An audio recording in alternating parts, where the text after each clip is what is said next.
Before we begin, brace yourself, because this is not just a story. It's a pulse. A buried scream. A truth clawing its way out of silence. A war dog, labeled dangerous. A child, locked inside his own mind. And a man, haunted by fire and ghosts. When their worlds collide, what unfolds is not kindness, it's survival. It's instinct. It's redemption with teeth. If you're ready for a story that grips your soul and doesn't let go, like this video, subscribe to our channel, and stay right here. Because once this begins, there's no turning back. The sun hung low above the outskirts of Flagstaff, Arizona, casting long amber streaks across the dusty fairgrounds where the annual county livestock and salvage auction was held. A faint wind stirred tumbleweeds across the cracked asphalt, and the air smelled of hay, old leather, and something lonelier, like forgotten stories. The auctioneer's voice echoed from inside a rusted corrugated metal barn, its doors yawning wide like the mouth of an old, tired beast. Inside, on the cold concrete floor, lay a German shepherd, motionless, scarred, and alone. The dog's coat, once likely a glossy black and tan, was dulled by neglect. Patches of fur were missing along his ribs and hind legs, revealing old scars and wounds that had never healed quite right. His ears drooped, not in relaxation, but in a weighty exhaustion. His name, according to the battered clipboard tied to his crate, was Duke. No age listed. No prior owner. Just a single note in red, not suitable for family environments. History of aggression. Military background unknown. Final auction, no future holds. Yet the aggression was nowhere to be seen. Duke didn't bark, didn't growl. He didn't even flinch when laughter erupted around him.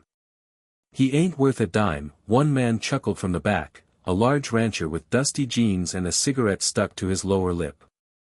Another woman in overalls shook her head. Damaged goods.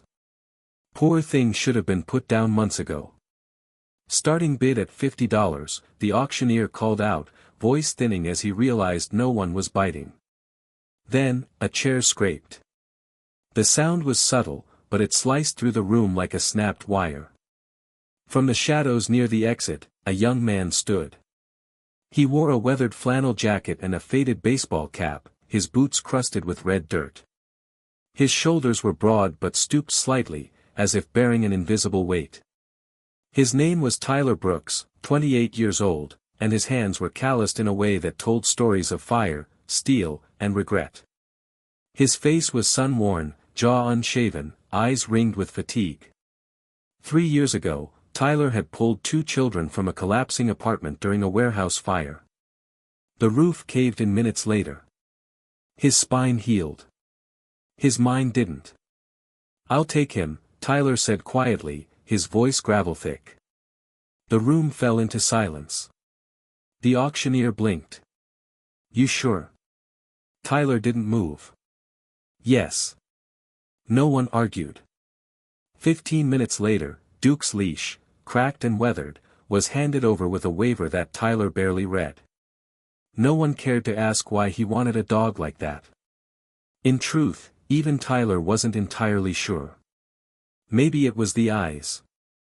Duke hadn't looked up at all during the bidding, not even when the jeering started.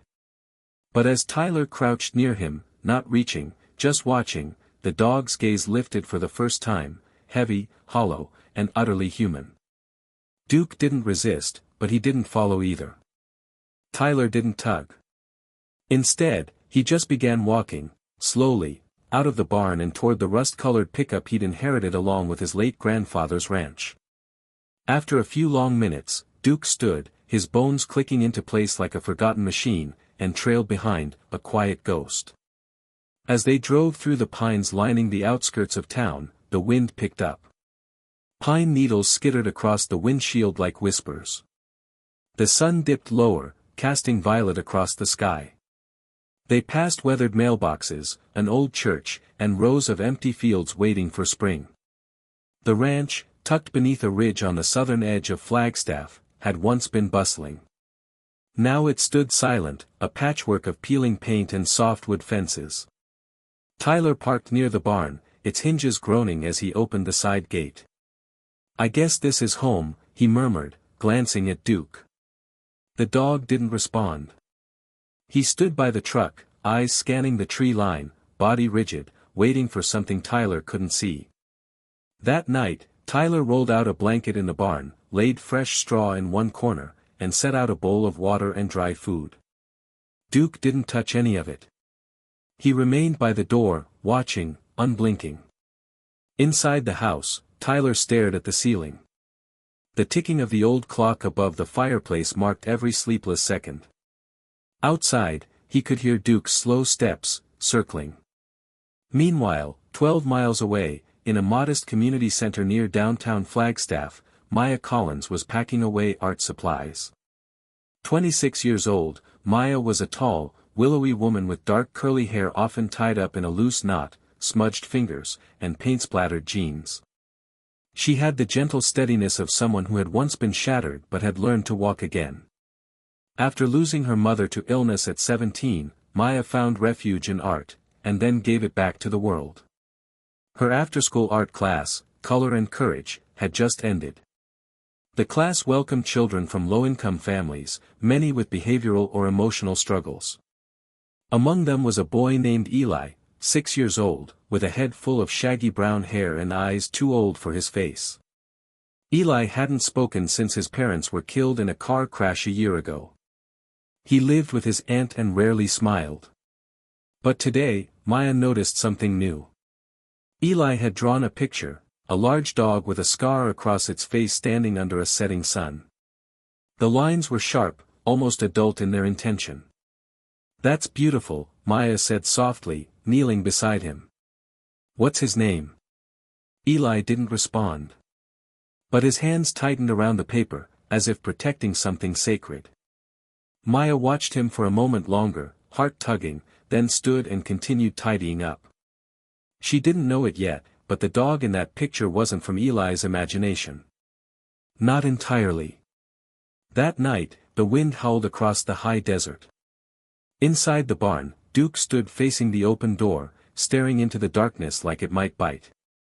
Tyler sat on the porch, an old thermos of coffee cooling in his hands. He didn't say anything, just sat there, watching the same night sky. Two damaged souls under the same moon. Neither ready to speak. But both, perhaps, ready to listen. The cold wind carried with it a strange kind of silence as dawn broke over the hills of Flagstaff. Thin layers of frost traced the barn's wooden beams, and the pine trees swayed gently like watchers in mourning. Inside the barn, Duke stood by the half-open door, his body rigid, his breathing shallow, his gaze distant, locked somewhere far away in memory or instinct. The bowl of food Tyler had left the night before remained untouched. The water, now half-frozen, reflected the faint glow of sunrise. Tyler Brooks watched from the porch, a blanket over his shoulders, a mug of lukewarm coffee in hand. His eyes were fixed not on the horizon, but on Duke. It had been 3 days since the auction. 3 days without a single bark, whimper, or sign of appetite. Tyler had seen men come back from fire with that same hollow gaze. He knew what it meant, not aggression, not defiance, but fear coiled so tightly it became stillness. That morning, Tyler didn't try to approach. Instead, he sat on the porch steps and started to speak, not to Duke, but to the wind, the pines, the ghosts he kept company with. "When I was 9, my brother took me to see the 4th of July fireworks. I thought the sky was breaking apart. He laughed and told me, 'That's not fear, Ty. That's like pretending to be thunder.'" He paused, glancing over at Duke. "He died under a roof that gave up. And I've hated ceilings ever since." The dog flicked an ear. "Barely." But Tyler caught it. He smiled faintly. Meanwhile, across town, Maya Collins set up easels in her small art room at the community center. The walls were lined with student drawings, rainbows, houses, stick figures with lopsided smiles. But on the far wall, separated from the rest, hung a different kind of drawing. It was Eli's. The boy had been sitting by himself when Maya arrived. He always did. Dressed in the same gray hoodie, hood up, eyes down. But his hands moved like he was born to hold a pencil, swift, certain, silent. Today's drawing was nearly identical to the one before, a large, battle-worn dog standing alone beneath a bleeding sun. Maya crouched beside him. "That one again," she said gently. "He has a name." Eli didn't answer. He simply added a scar along the dog's side. Across the room, another teacher, Miss Sandra, leaned in. She was a compact woman in her 50s, with short auburn curls and reading glasses always sliding down her nose. "He's been drawing that same dog for weeks," she murmured. "It's almost like he knows it." Maya nodded. "Or needs to." She looked back at Eli. His eyes remained on the page, but his fingers trembled, just slightly, before he began shading in the ground beneath the dog's feet, turning it from soft dirt to cracked stone. Back at the ranch, Tyler finally approached Duke that afternoon, not with food, but with story. He brought a stool, settled into the straw, and started again. "My brother's name was Caleb. He was faster than me, stronger, louder. People noticed him when he walked in the room. And he noticed everyone. That's probably why he died trying to pull the last guy out." Duke didn't move. But he didn't move away either. Tyler leaned forward. "I wasn't brave like him. I froze." "You ever freeze like that, Duke? Just, lock up. Not because you're weak, but because something inside you knows it's too much." Still no response. He kept coming every evening, telling stories in the dark, about the firehouse, the calls they'd answer, the ones they couldn't. About the smell of burning plastic. The sound of someone calling for help under rubble. Sometimes his voice would falter. Sometimes he'd cry without realizing. But he never stopped talking. And Duke, though unmoving, always listened. On Thursday, Tyler visited the town vet to ask about trauma in retired dogs. That's where he met Dr. Helen Ramos, a silver-haired woman in her 60s with deep creases at the corners of her eyes and an unwavering gaze. She was tall, dressed in denim and canvas, with a calmness that didn't beg for trust but assumed it. She had worked with military K9s before, though not in a long time. "German Shepherd, huh?" she said, flipping through the sparse file Tyler handed her. "Let me guess, nervous around confined spaces. Loud sounds. Men with gloves." "All of it," Tyler replied. "He won't eat. Won't lie down. Just stands there, like he's waiting for a bomb to drop." Helen exhaled slowly. "Some of these dogs, what they go through. It's more than battlefield trauma. They get punished for flinching. Shocked for hesitating. And when they finally crack, they're tossed out like broken tools." Tyler clenched his jaw. "He's not a tool." Helen studied him a moment, then nodded. "Bring him in when you can. We'll go slow. No rush." That evening, for the first time, Duke sniffed the food bowl before turning away. Progress, Tyler told himself. Barely. He grabbed his stool again and settled into his spot. "When I got pulled out of the rubble, my ears rang for 3 straight days. I couldn't hear anything, not even my own crying. It's strange what silence can do. It's not peace. It's a scream that forgot how to make noise." The barn creaked. Duke turned his head, just slightly, toward Tyler. The man stilled. And then, with the slow movement of someone shedding invisible chains, Duke stepped forward. One paw. Then another. He stopped a few feet away and sat, not relaxed, but present. Tyler didn't move. He just smiled. The forest bordering Tyler's ranch breathed quietly under the late morning sun. Pine needles shimmered with dew, and birds fluttered from branch to branch, their calls echoing in the stillness. A few miles beyond the tree line, Flagstaff's faint hum could be heard, cars on distant roads, a train's low moan drifting through the mountain air.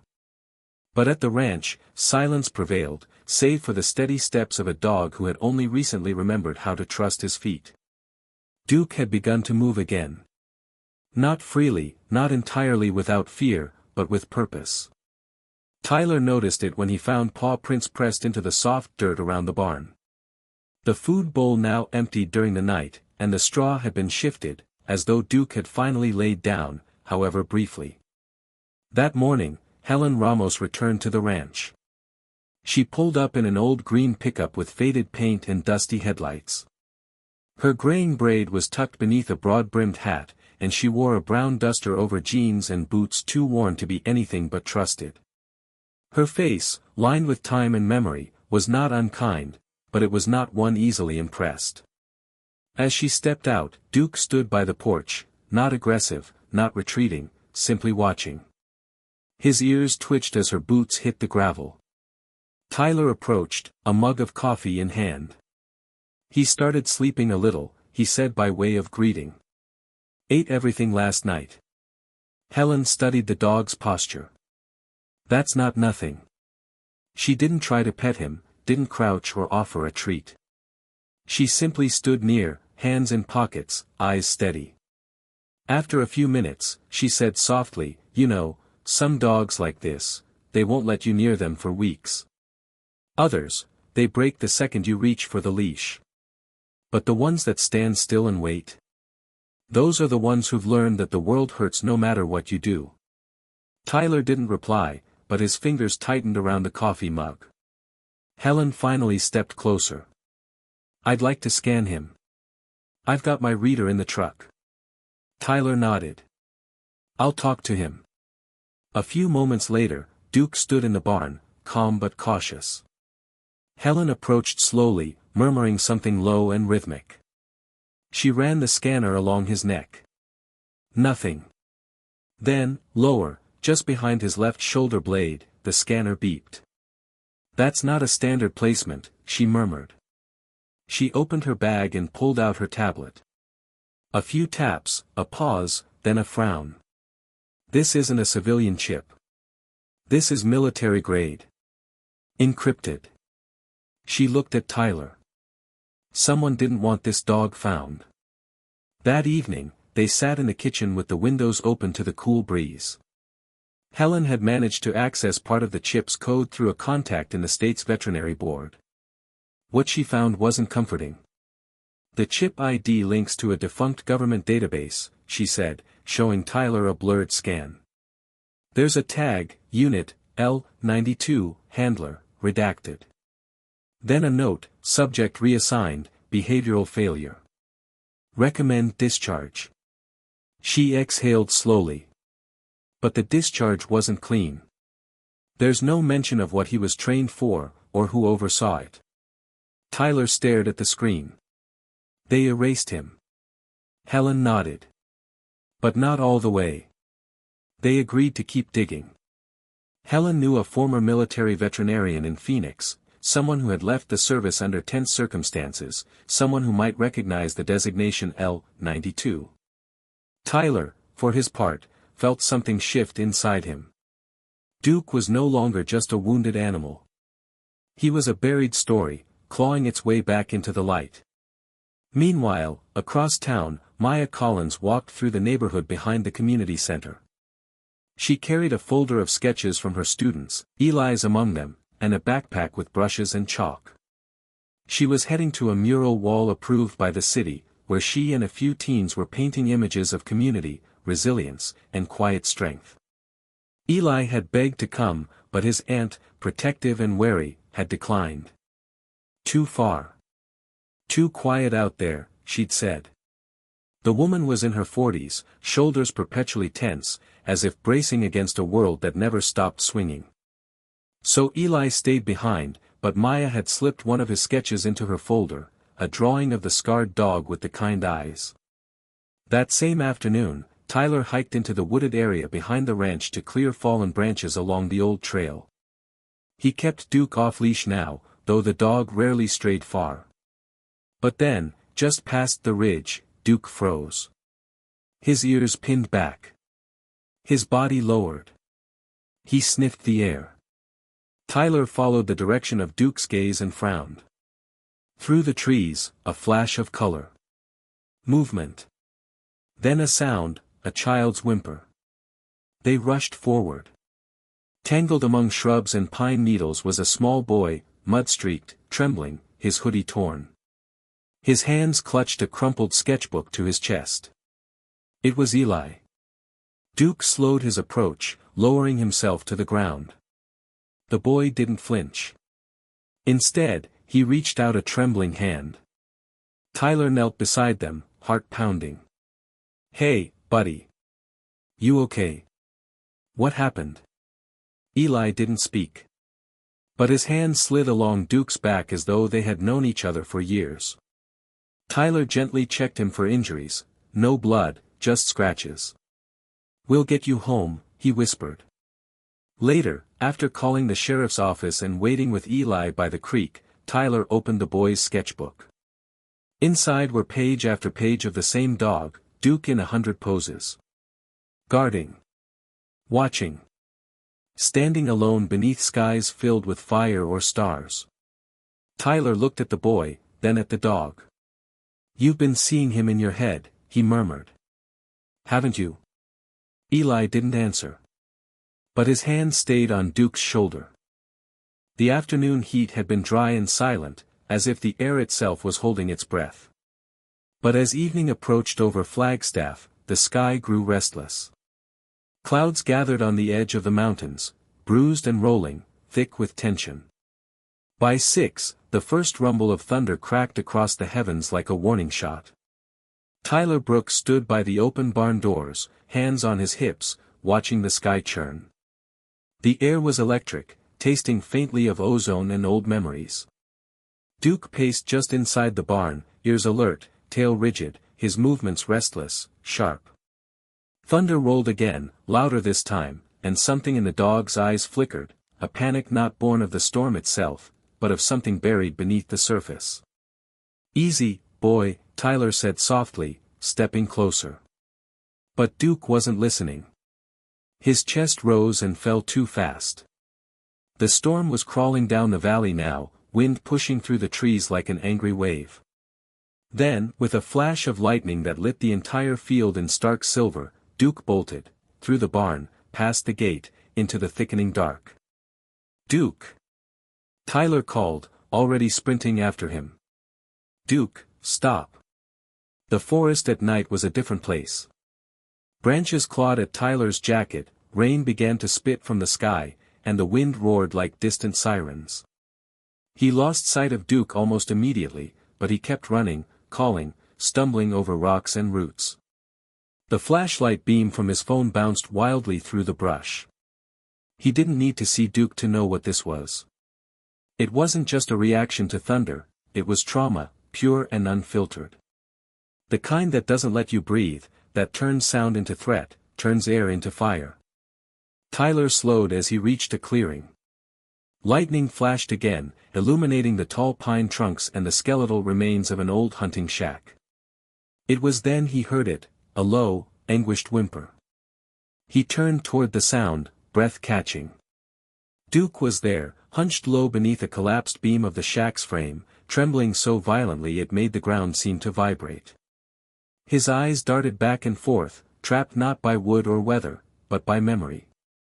Tyler approached slowly, rain soaking through his flannel. "I know," he said quietly. "I know what it's like when thunder sounds like the roof coming down. When your ears ring so loud you can't even hear yourself scream." Duke's ears flicked, but he didn't move. Tyler knelt just feet away, not reaching out.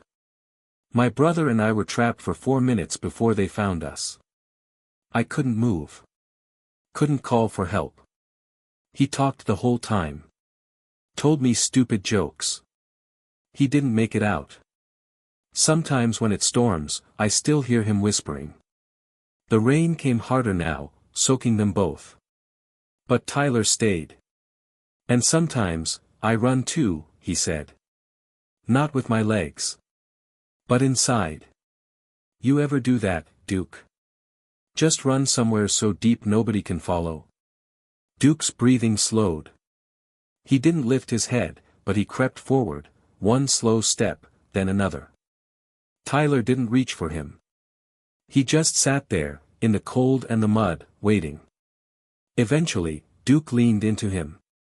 They stayed like that for a long while, the storm rolling past overhead. For once, the thunder didn't feel like a bomb. It felt like something old being shaken loose.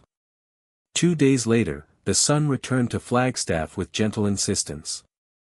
The ranch breathed again, pines glistening, air clean and sharp. Inside the barn, Duke lay curled near the back wall, tail thumping lightly when Tyler entered with breakfast. Later that morning, Tyler drove them both into town. At the small church near Main Street, a class was gathering. Maya Collins, dressed in a navy blue smock spattered with paint, stood at the front of a circle of children in folding chairs. The room was warm, bright, and filled with the scent of crayons and construction paper. This was her new outreach class, Art Sanctuary, where local kids from broken homes came not just to draw, but to feel safe. Today's guest, unofficially, was Duke. Tyler had brought him quietly, unsure how he'd respond. But the moment they entered, something shifted. The kids stilled at the sight of the large German shepherd, but Maya smiled, stepping forward. "That's him," she said softly to the children. "That's Duke. He's a friend." Maya was calm but radiant, tall and graceful, with warm eyes behind smudged glasses. Her voice carried a softness that wrapped around the room like a blanket. Her ability to notice the smallest things, an anxious twitch, a half-finished drawing, a glance, was what made her beloved here. Duke lay by the window, watching the children quietly, alert but composed. No barking, no growling. Just presence. One of the younger boys, Mateo, a curly-haired 7-year-old who rarely spoke, stood up and walked slowly toward Duke. Tyler tensed, but Maya nodded. Mateo crouched. Duke didn't move. Then the boy held up a drawing, of a knight, in armor, beside a large dog with scars.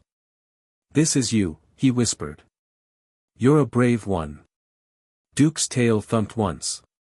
From the corner, Eli watched, his sketchbook in his lap, eyes wide. After class, as Maya packed away brushes, she walked over to Tyler by the side exit. "He's a guardian," she said. "Not just for them. For you, too." Tyler looked out the window at Duke lying in the sun, a little girl resting her back against his side. "We rescued each other." Maya smiled. "That's usually how it works." The day began like any other on the outskirts of Flagstaff, with a slow sunrise that painted the pine-covered hills in gold. The wind was quiet that morning, as if nature itself was holding back a breath. Inside the kitchen of the old ranch house, Tyler sat hunched over the table, his eyes fixed on a folder Helen had brought over just after dawn. The manila folder was old, the corners frayed, the edges browned by time. Inside were a dozen copied pages, military documents, training logs, field reports, all centered on one name, subject L-92. Duke. Helen Ramos stood by the window, her hands wrapped around a steaming cup of tea. The veteran veterinarian looked wearier than usual today. Her braid hung loose over her shoulder, silver streaks catching the light. She hadn't slept much the night before, not after what she'd uncovered. "They buried him, Tyler," she said softly. "Not just retired him. They erased him." She walked over, slid one page from the pile. "Look here, standard training logs for K-9's list: alertness, obedience, stress response. But these notes mention extended isolation, sensory deprivation drills, electric reinforcement protocols. And look, this signature." She tapped her finger near the bottom. Tyler squinted. "J. Thorne. Colonel Jason Thorne," she confirmed grimly. "Former head of the Enhanced Canine Response Division.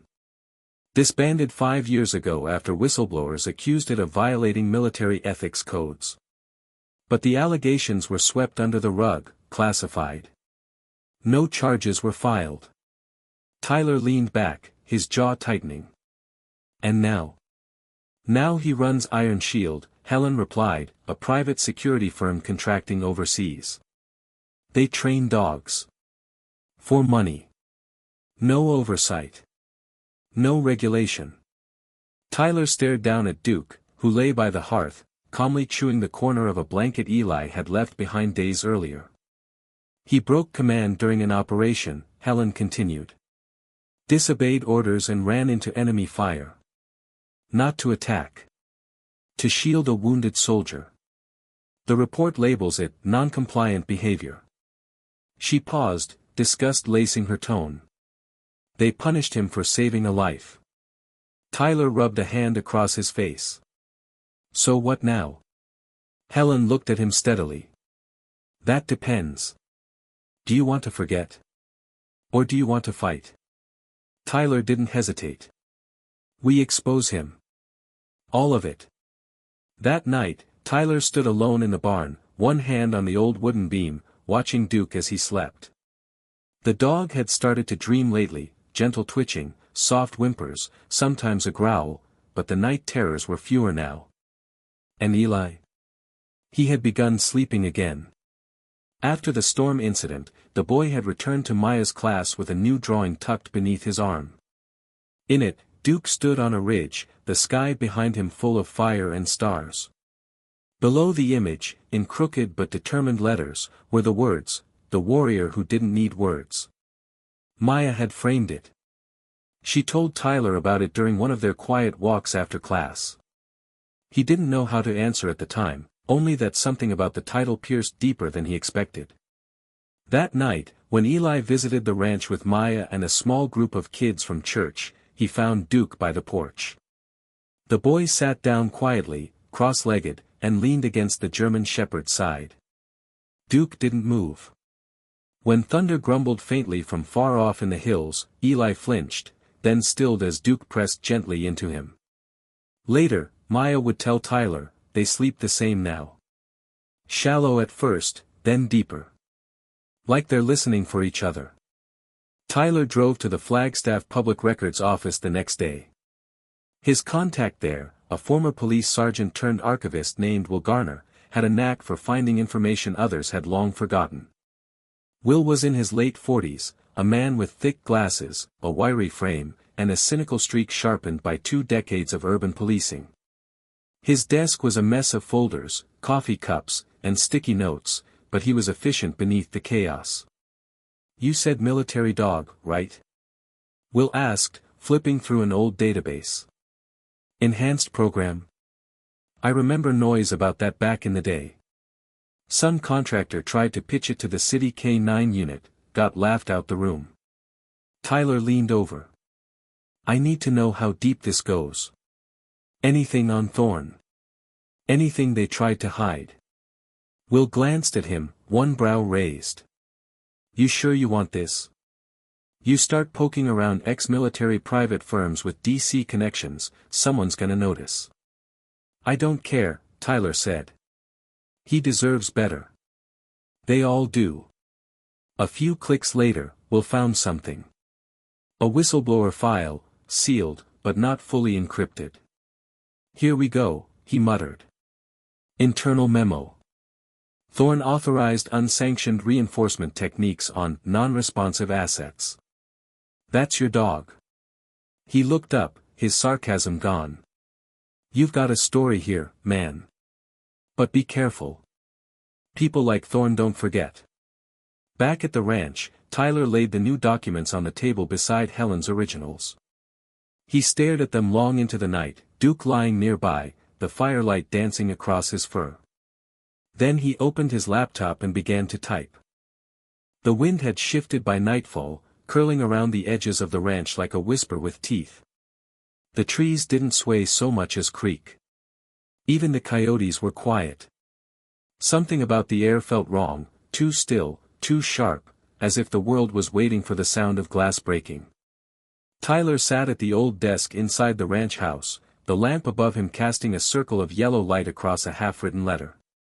On the floor beside him, Duke rested his head on crossed paws, tail still, ears tilted slightly toward the door. The laptop screen glowed faintly, still displaying the encrypted whistleblower files Tyler had copied from Will Garner's office. For 3 nights in a row, Tyler had been compiling his notes, cross-checking what Helen had found, trying to connect names to incidents, faces to abuse. Every sentence he typed felt heavier than the last. He didn't notice the headlights until they swept briefly across the side of the barn. Duke did.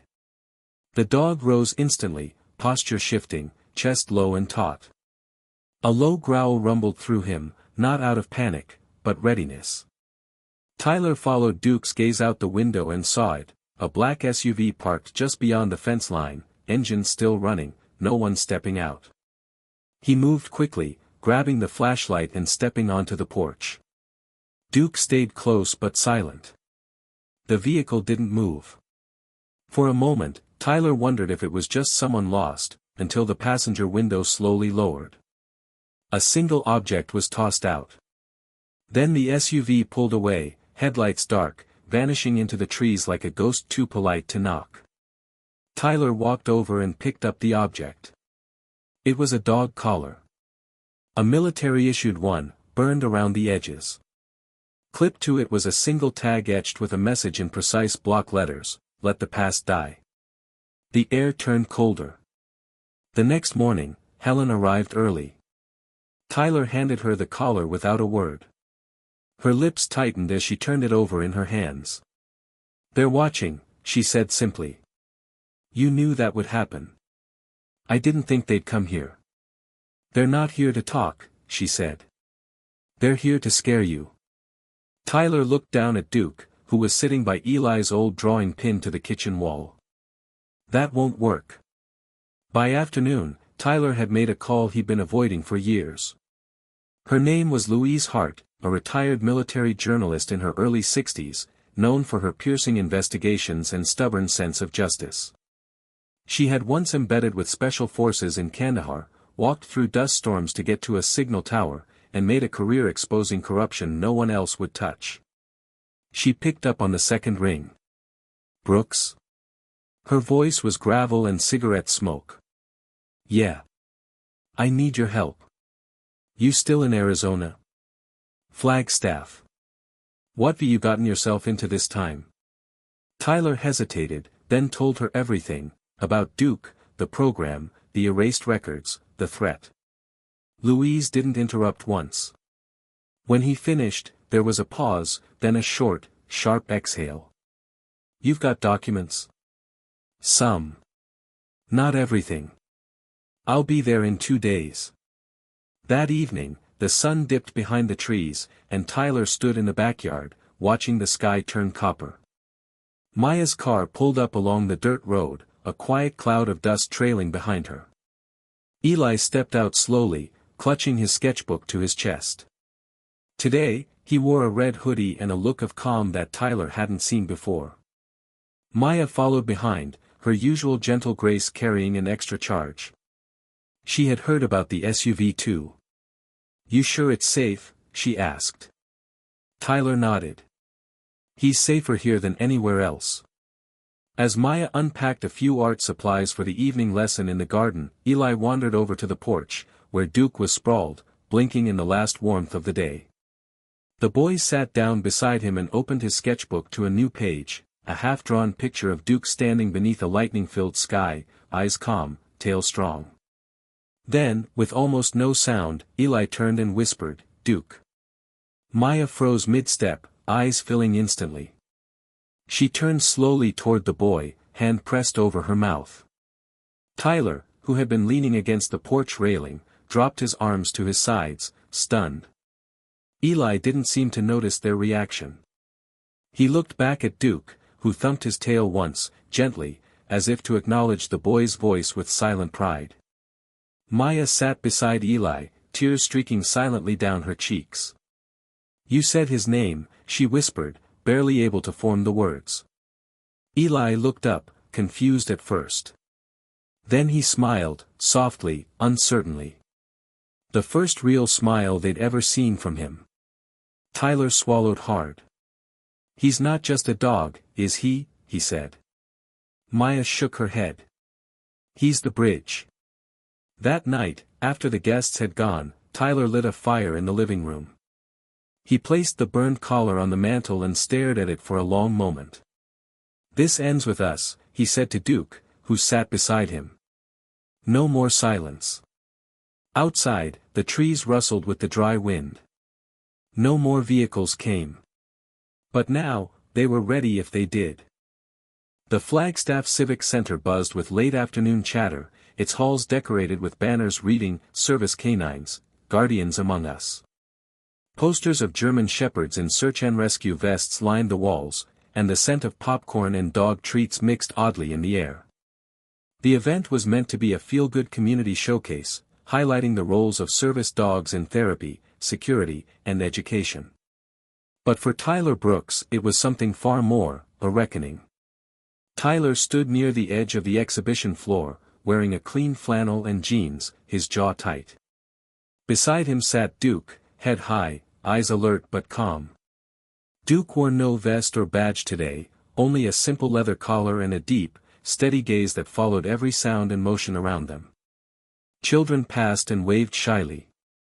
A few tried to pet him, but Duke only leaned forward when given the okay by Tyler.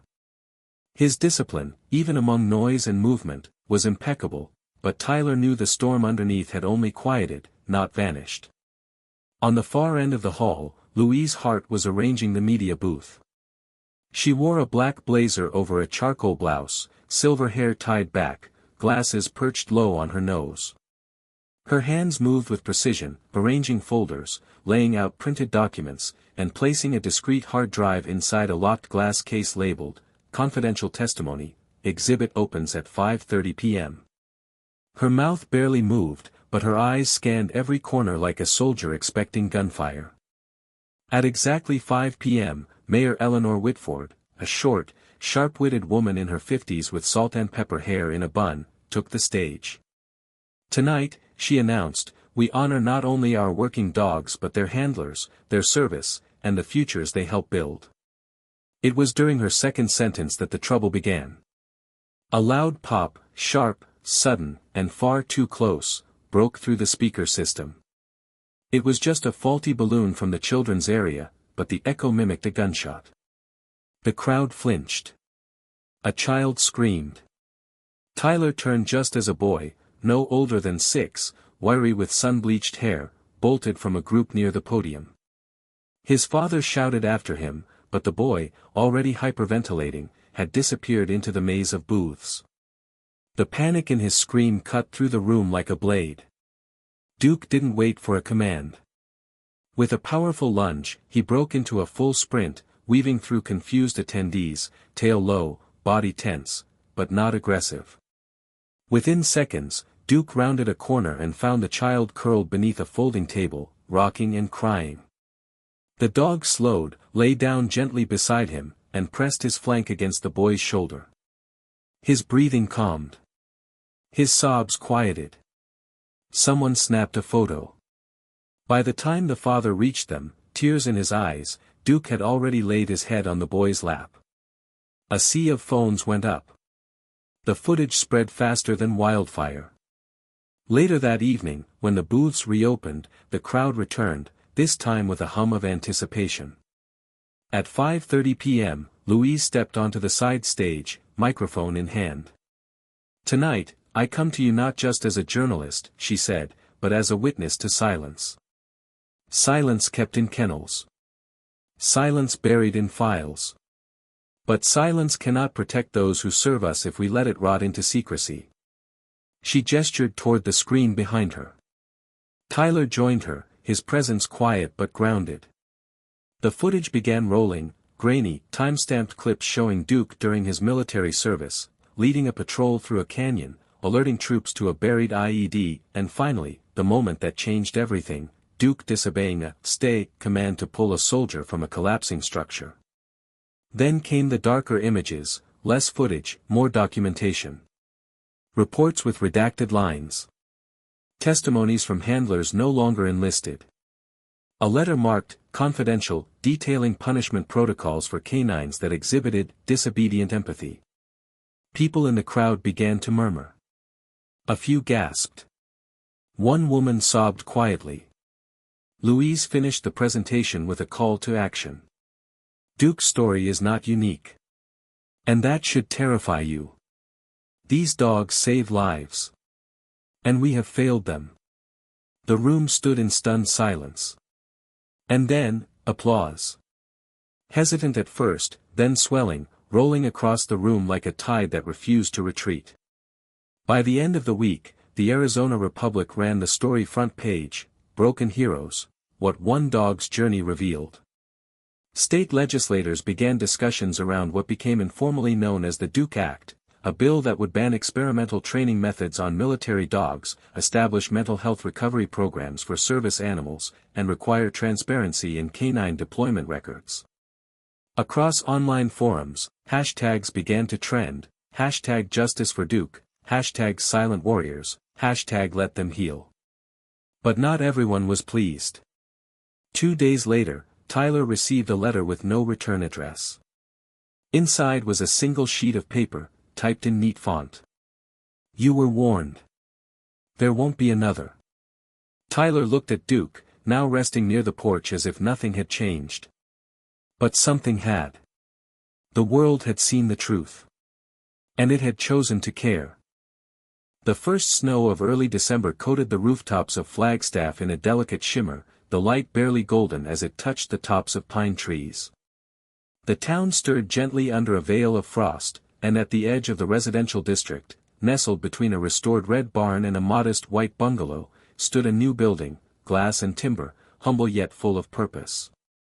The hand-carved wooden sign at its entrance read, "The Haven for Warriors." Inside, the warmth of the lobby pushed back the morning chill. Soft yellow lights cast a gentle glow on framed photographs of service dogs and their handlers. At the center of the room, suspended on the largest wall, hung a painting done in bold charcoal strokes. A lone German shepherd stood with his back to the viewer, gaze lifted to a rising sun. A small boy's signature, Eli Collins, rested in the lower right corner. Below it, carved into a brass plaque, were the words, "We do not need to be perfect to deserve love." That same boy, now 7, sat cross-legged on a woven rug in one of the therapy rooms, surrounded by 4 other children, 2 boys, 2 girls, all under 10. Each child held a crayon or brush, sketching quietly on large sheets of paper. Some drew trees. Some drew firetrucks. One girl was drawing a cat in a cape. But all of them had one thing in common, the large, calm presence lying in the center of the group. Duke, now registered as a certified therapy dog, rested with his head on his paws. His ears occasionally twitched at the sound of laughter or a falling crayon, but his eyes stayed gentle.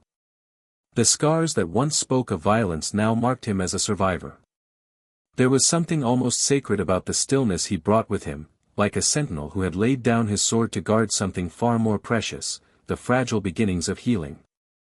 Maya Collins sat nearby, cross-legged on a low stool, guiding the class with the soft encouragement of someone who understood broken things. She was tall, her curls pulled into a loose bun, paint smudged across her sweater sleeves. Years ago, she might have felt the weight of responsibility like a chain, but now, with Eli at her side and Duke by her feet, she felt more like a bridge, something sturdy and kind that people could cross. When Eli looked up and met her eyes, he gave her a small nod, a signal he was ready. She smiled and handed him the pointer stick. In front of the group, a whiteboard displayed a single word in large letters, brave. Can anyone think of something that makes them feel brave? Maya asked. Eli stood, stepped forward, and pointed to Duke. Then he turned to the board, picked up a blue marker, and slowly, deliberately, wrote the word Duke beneath brave.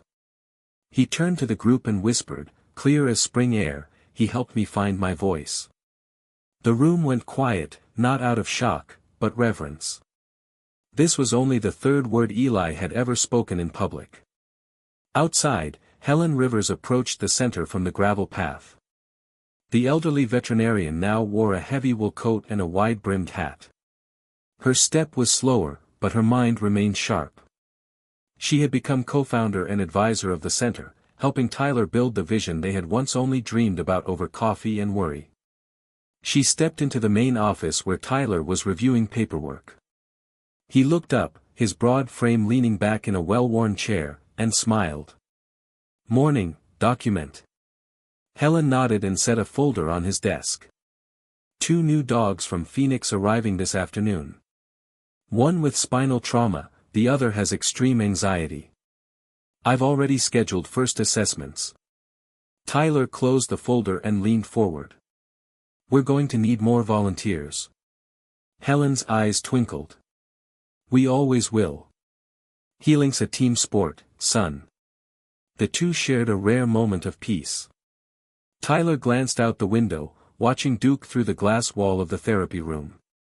His thoughts drifted back to that auction yard, the dark cage, the fear in Duke's eyes, the pain in his own chest.